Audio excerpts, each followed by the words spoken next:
We may not be able to release the Lucas cut of the sequels, but let's get right back into the Star Wars.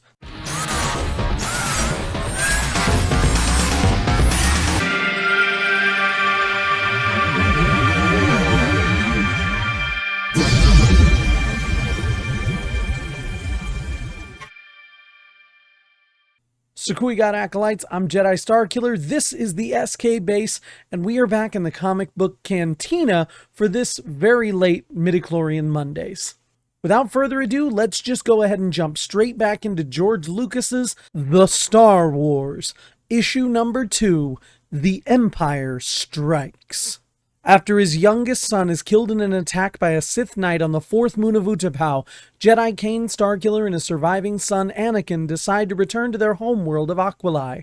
On Aquilai, the king and his council debate signing a treaty with the new Galactic Empire, unaware that General Darth Vader is already preparing to attack. Believing there is still time to find peace, the royal family sends Princess Leia away to school. Arriving on Aquilai, Cain Starkiller is reunited with his fellow Jedi General Luke Skywalker. Cain begs Luke to take Anakin as his apprentice and reveals that he is dying, but the discussion is interrupted by word of something huge moving towards Aquilai. In the hidden base beneath the Palace of Light on Aquilai, General Luke Skywalker and now Captain Anakin Starkiller watch the scanners as a solid object as big as a moon appears on the screen. Anakin bids farewell to his father and begins his journey as Luke's Padawan learner. Luke and Anakin go to visit King Chaos and Queen Breya for dinner. Luke explains that Cain has gone to the spaceport at Gordon to meet a Urelian by the name of Han Solo. Luke informs the king that Aquilai is in immediate danger of an attack.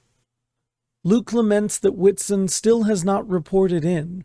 He pleads with the king for the official sanction to go to war, but Chaos is hesitant to give that power too quickly to an outsider with what he calls power, referencing, of course, the general's Jedi gifts. Suddenly, an aide bursts in and says the asteroid has disappeared from their scopes. The Jedi excuse themselves from dinner. Back in the underground base, General Skywalker questions how the object could have simply disappeared. When he calls for his Padawan, Starkiller is gone. Turns out, he's found the attention of a pretty lady. Skywalker swings his lightsaber at Anakin's surprised face. Just in the nick of time, Anakin ignites his own lightsaber and blocks the strike. Skywalker warns his apprentice that a Jedi must be single-minded, not distracted, and must follow the way of the Bendu. Their conversation is interrupted by reports that Captain Whitson has arrived and he is in Med Bay. Skywalker rushes to visit him. Whitson warns of an Imperial Star Force on their way not far behind him. He mentions a giant space fortress unlike anything he's ever seen. Skywalker says they'll likely attack before sunrise, before they would show up on the scanners. The Jedi commands his young Padawan to take the fastest land speeder to Chathos to pick up Princess Leia post-haste. Skywalker sounds the alert, while Starkiller attempts to hurry the princess into his speeder. Princess Leia refuses to leave, threatening that her father will have Starkiller's head if he doesn't unhand her and let her go. Anakin Starkiller responds by knocking the princess unconscious. He assures the handmaiden that she will be fine, but it's imperative he get her to safety, and loads her onto the speeder. Early the next morning, Skywalker pleads once again with King Chaos for the war codes. Chaos worries about the safety of his family, but Skywalker assures him that his wife and children are safe with him and that Starkiller is gathering Leia. The king orders his driver to prepare them to return to the capital immediately. The king's envoy speeds across the desert. On the horizon, a pair of locals notice a strange morning star they've never seen before. An impromptu explosion makes it clear that that's no morning star. They're under attack. The explosion occurs right in the vicinity of the king's envoy. At the Gordon spaceport, Devil's Squadron takes flight to defend Aquilai. Luke Skywalker is still awaiting the arrival of the king, even as multiple spaceports come under attack. Meanwhile, Devil Squadron arrives at the giant space fortress. which begins its assault.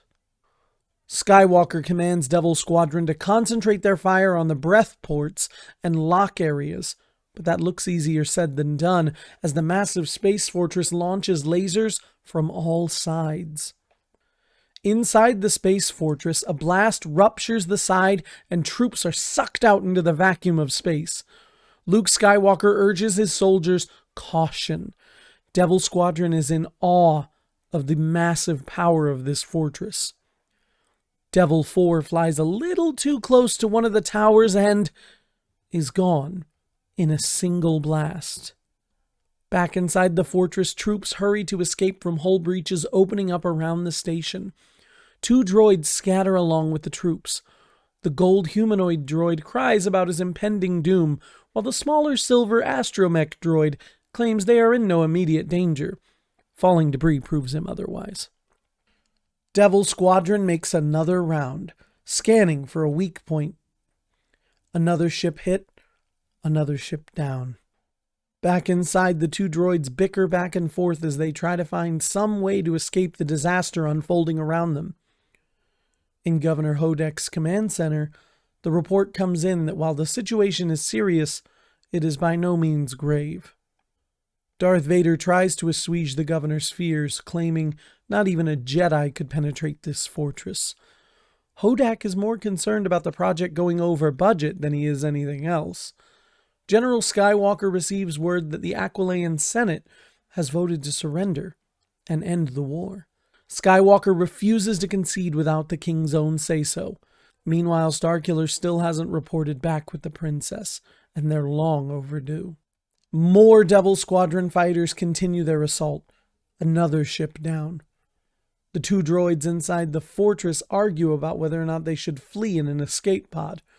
A nearby explosion makes their decision clear, and they are soon jettisoned away from the station. The life pod is allowed to float away harmlessly. Skywalker commands Devil Squadron to continue their assault. Meanwhile, Darth Vader tells Hodak to prepare the invasion fleet as only 2 enemy fighters remain. Vader is proud to claim victory over Acolytes and Skywalker in only 3 hours. Hodak acknowledges the real prize Acolytes holds for the Empire. A genetic treasure. Cloning. Report reaches General Skywalker that the King's convoy has been destroyed. Senators burst into the room to tell Skywalker the war is over. They've convinced Queen Breya to sign the Empire's peace treaty now that the king is gone. Skywalker refuses to believe it. The senators warn that to continue this course of action would be treasonous. They ask him once more, "Do you surrender?" Base Command tells the remaining Devil Squadron fighters to call off their attack. When they turn away to break off as commanded, the fortress fires and destroys them anyway.